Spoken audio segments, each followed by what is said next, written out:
বলছি রোম লিখেছেন AKM শাহনেওয়াজ, এর প্রচ্ছদ করেছেন কাইয়ুম চৌধুরী।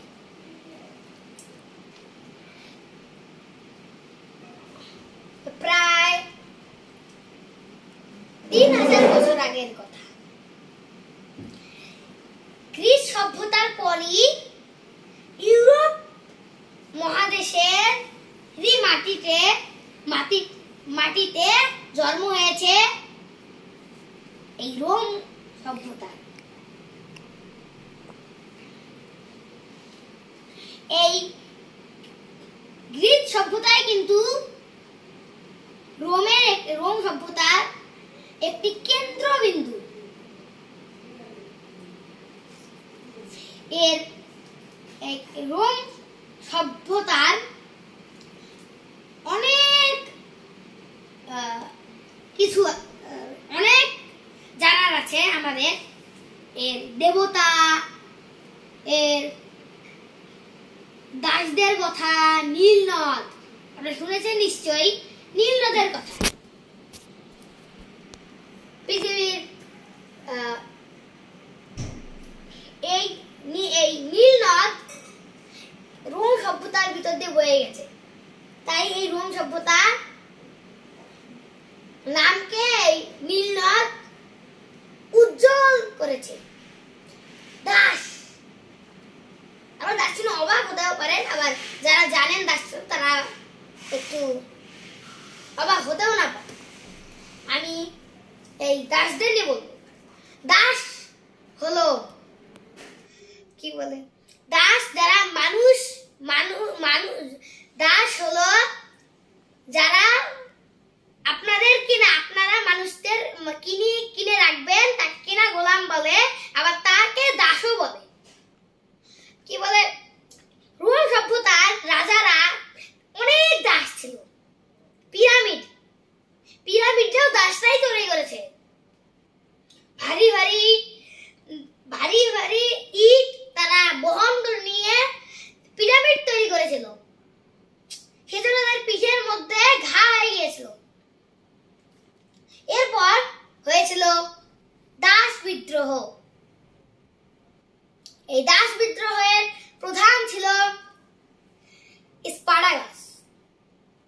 আপনারা অনেকে, আমার যারা মতে অনেকেই মনে হয় স্পার্টাকাস সিনেমাটি দেখেছেন। আপনারা দেখে আসতে পারেন, এর তা বুঝতে পারবেন। এই দাস বিদ্রোহের সময় কি হয়েছিল, রাজারা মানে মনিব, দাসদের তারা মনিব আর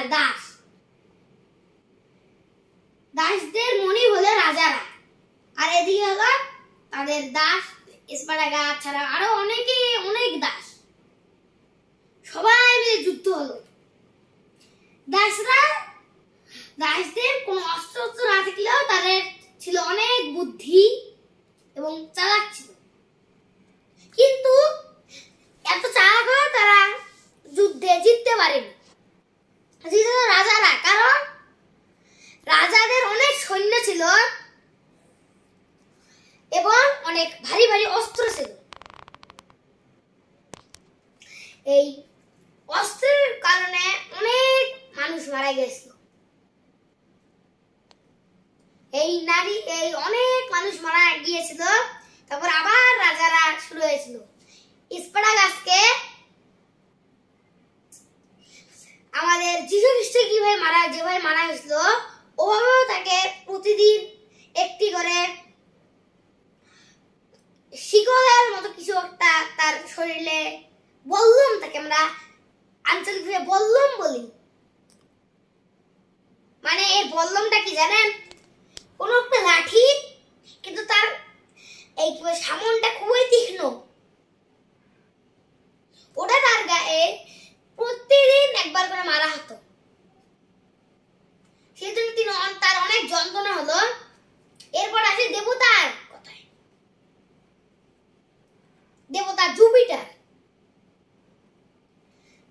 তারা দেবতা জুপিটারকে বিশ্বাস করত, যেমন আমরা আমাদের আল্লাহকে বিশ্বাস করি। অন্য ধর্ম তাদের কি বলে প্রভু ঈশ্বর ভগবান যাই বলি না কেন তাদেরকে বিশ্বাস করে। তো এই তারা তাদের দেবতাকে বিশ্বাস করত, সবাই বিশ্বাস করতো, রাজারা বিশ্বাস করতো, দাসরা বিশ্বাস করতো। এরপর দাস বিদ্যুৎ আপনার শোনালাম, এবার আসি পিরামিডের কথায়। পিরামিড মিশরেও আছে, এই রোমেও আছে, তবে এই রোম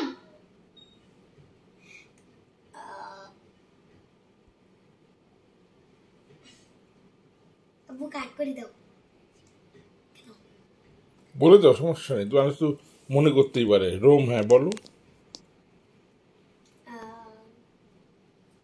রোমের কি বৈশিষ্ট্য, অন্যান্য সভ্যতার সাথে কি তফাৎ? ধরো, কারণ এর তফাৎ হলো যে এই রোম আর মিশর সভ্যতার মধ্যে অনেক তফাৎ। আপনারা মিশর সভ্যতার কথা মনে হয় আমরা আগের ভিডিওতে দেখেছি। মিশর হলো পৃথিবীর সবচেয়ে প্রাচীন সভ্যতা। এটি হলো 5000 বছর পূর্বে এটির জন্ম, আর এটি হলো 3000 বছর পূর্বে এর জন্ম। এদের মধ্যে 2000 বছর কি 2000 বছর পূর্বের তফাৎ। তবে মিশরের মধ্যে পিরামিড আছে, এর মধ্যে পিরামিড আছে, তবে এর মধ্যে দাস বিদ্রোহ বা অনেক বিদ্রোহ হয়েছিল। তবে কি বলে মিশর সভ্যতা এরকম হয়নি। আমার মতে আমি রোমকে একটি স্বাধীন সভ্যতা হিসেবে মনে করি। ধন্যবাদ।